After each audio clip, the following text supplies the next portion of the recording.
This is a recording that I hope will help give feedback on the SLIC worksheet. Because we don't have regular lab next week, once I've graded them, my plan is to hand them out back in one of the lecture classes at the beginning of the class, but not everybody may get a chance to see. So I'm going to post a rubric that outlines sort of the grade that your pair, most of the time pair, got. And I'm going to go through my approach to solving this kind of problem as a way of giving feedback. Okay, so here's the situation. You have a particular vector, you have a particular cloning site that is indicated here. So you're given that information. It shows you how it cuts. It's a blunt cutter. And you want to we're going to pretend we wanted to clone the CL2 gene, and maybe we don't have the kinds of restriction sites that would allow us to easily do it and that way, and so we're going to do SLIC cloning. So these are sequences we've dealt with before, but we're going to use a different approach.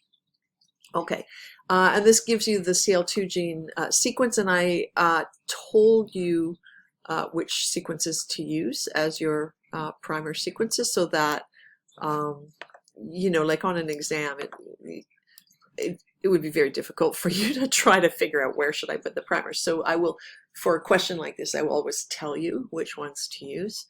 And so the idea is you want a forward and a reverse primer. So forward primer is going to be here, reverse primer is going to be there always. And you'll be able to do SLIC cloning. You want to put it at the EcoR5 site, which is shown on the other one. And this is your orientation information. You want to produce a sense RNA using T3 polymerase. Okay, and I've also specified a small number of overlap. You would not be able to do this if you were really doing the experiment. You would need more than 8 nucleotides, but you don't learn anything more by writing out 15. So I decided on 8 because it's just a little bit less time consuming. Okay, and so then I have 3 points each, so 6 points for this these primers. And I'm going to, on the next slide, go through the approach I take. I basically, my plan is always design the gene-specific part first. That's the easiest part because you've been given the sequence, basically. So you just use this sequence and the reverse complement of that sequence. So that should be straightforward.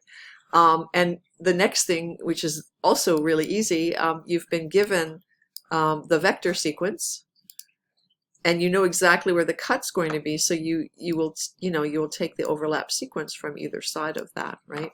So that's also really easy. And then the trickier part, the third part, for me, the part I do last is, so now I know my gene-specific primers, I know the bits that I have to add, but which ones do I add to each of those primers? That depends on which way I want to clone it. And so this is your orientation information.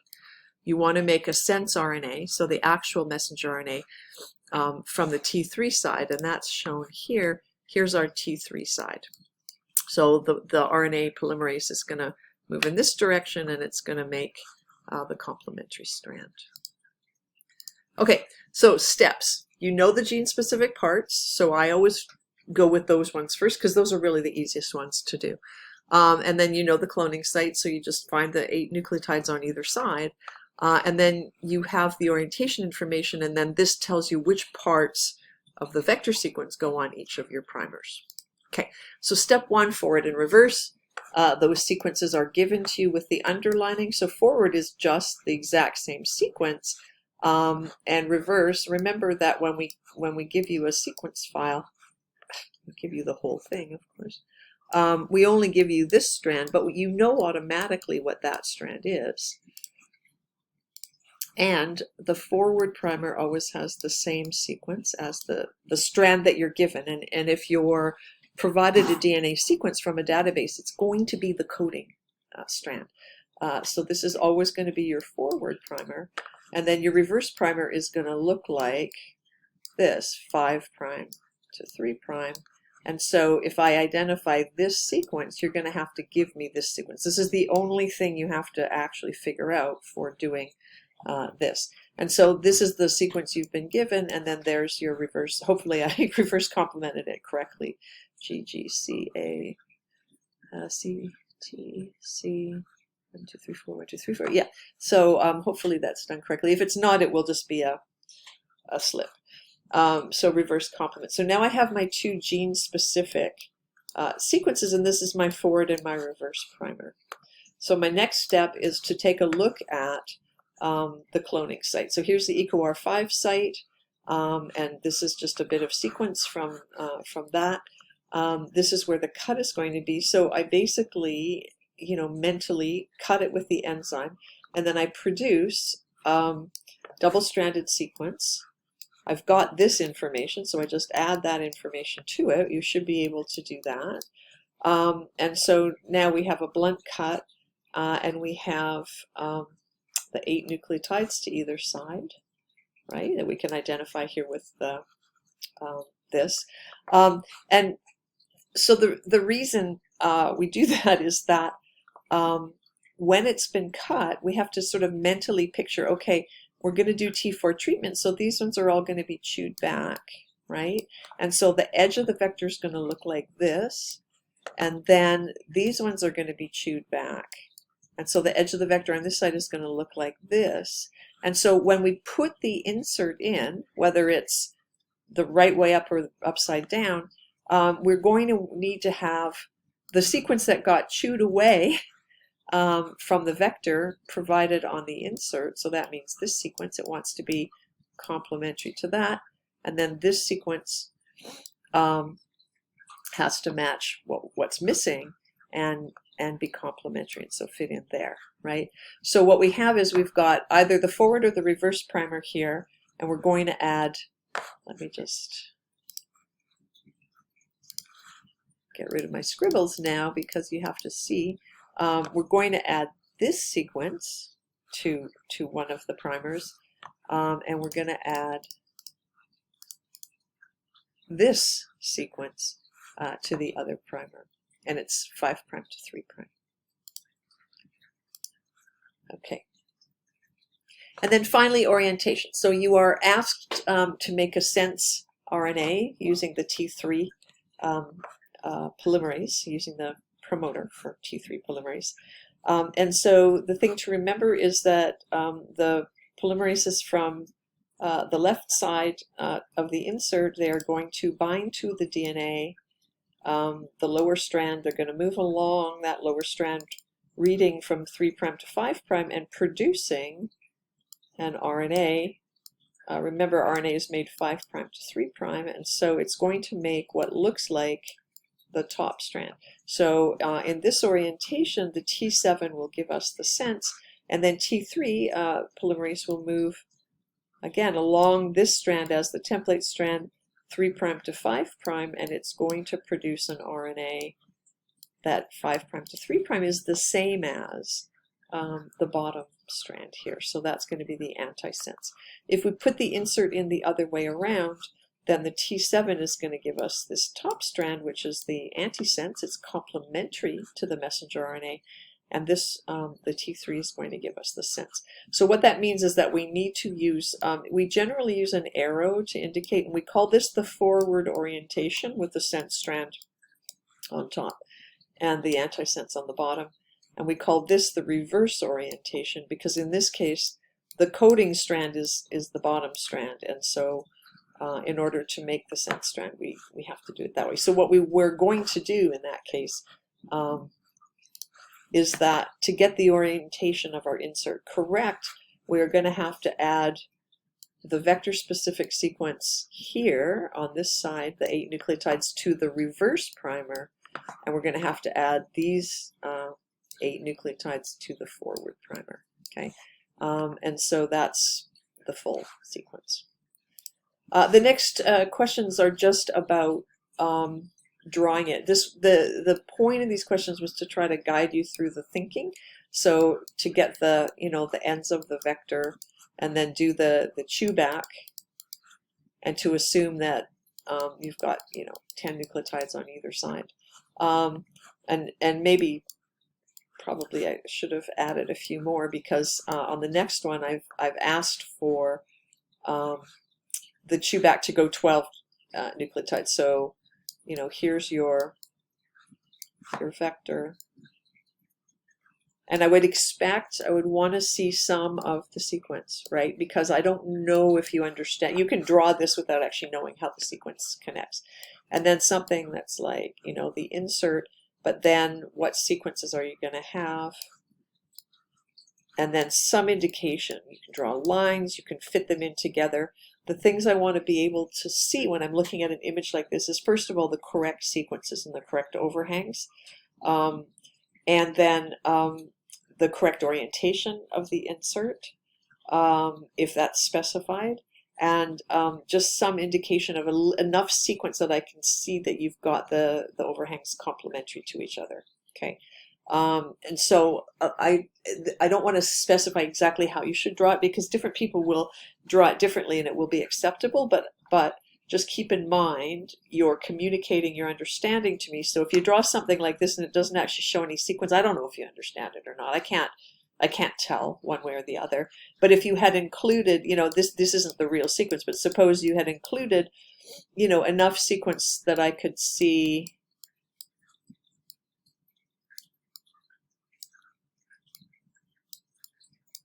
whoops, that should be a C there. That I could see that, you know, that you understand how those go together, and then because you have an 8 base pair overlap and a 12 nucleotide overhang, you're going to have a little gap there, right?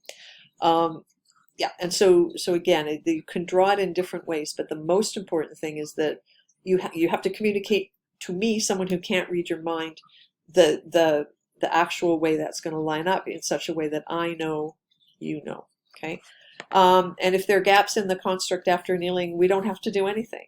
There probably will be. It's very unlikely that you'll have exactly the right length of overhang on every free end inside the annealing reaction. But the bacteria deal with those for us, so we don't really have to worry about gaps at all. Okay, and then, so that was the first part, excuse me, SLIC cloning. And then for the Golden Gate cloning, I think the people who did the actual homework were pretty happy, because they were out of the lab, some of them quite early.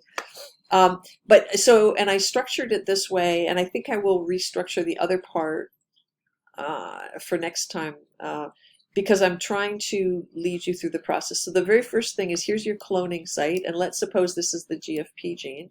This is some of the sequence from the GFP gene. And we want to do Golden Gate cloning, okay? And so I've told you to take 18 nucleotides from each end, so you just, it's probably about there, and that is just 18 nucleotides. So those are the sequences you're gonna, the gene-specific parts. And then here's your cloning site, and this is what the BSA1 site looks like. And so the first thing is to underline, identify the BSA1 sites. There's a reason there's an S here. Here's the first one, and here's the second one. So that's 5' to 3' this way, and that's 5' to 3' that way. And this is commonly done, because what you're going to do is you're going to cut with BSA1, and the little piece that has those restriction sites drops out, and you just leave behind overhangs that you can then use to do your cloning. Okay, I'm going to just change color. Do something contrasting, maybe green is a good idea. And so the first thing is to underline those sites, but then to identify the cut sites. And so remember, this shows you that there's going to be one cut here on this strand and one cut here on this strand, leaving behind this, which is shown down here. So you're going to have GAGA as a 5' overhang on this side, and then this one's going to cut like this. It's going to cut here and then here. I probably should have added an extra nucleotide here. But your overhang is going to be a 5' TACC. Sorry about that. And so that's what the overhangs look like. And then these are your your gene-specific sequences. This is just this sequence, and this is going to be the reverse complement of that. And then and then finally what we do is we add the restriction site, and remember to have that N And you can put a nucleotide in there, or you could just leave it as an N. If we were actually making a primer and specifying, we would have to say this is like we want an A here or whatever. It doesn't matter what the nucleotide is though, because it's going to be cut off when you digest the insert with the enzyme. And then this is the overhang we want, because we want this to be GGTA, and then the rest of the insert, because we want it to clone in like that. And then your gene specific part. And so I've color coded everything so you can see how we put that primer together. And then for the reverse primer, it's the gene specific part, but you have the restriction site on the end. You have one N, and then you have TC, which is the overlap here, TC, and then the rest of the insert like that. Okay, so just keep in mind that basically, and if you wanted to, because some enzymes don't like to cut right at the very end, if you chose to add a couple of extra nucleotides on the end, that would also be acceptable. Or you could mention, depending on this enzyme, we might need to. That there's nothing wrong with being cautious. Adding 2 extra nucleotides isn't going to hurt anything, and it could enhance the efficiency of what you've done. Let's see. Is there anything else? I think that's all I need to tell you for this one. Of course, if you have any questions, you can ask me. What if there's anything that's not understood about this, then what I would strongly recommend is that you draw, not the whole sequence, obviously, of the insert, but that you just put, like on one end, you're going to have this sequence, so just draw that sequence, right? And you could actually just add that, of course, to the end, because this part is this part, and then add this part down here, GGT, etc. Make it double-stranded, and then figure out where the cuts are going to be. And then when you have figured out those cuts and you've seen what the overhangs look like, then you will be able to see that they're going to fit really nicely into this overhang. And then though, if you've done that and you still are struggling, please contact me or talk to one of the TAs, and we will help you. Okay, I think that's everything.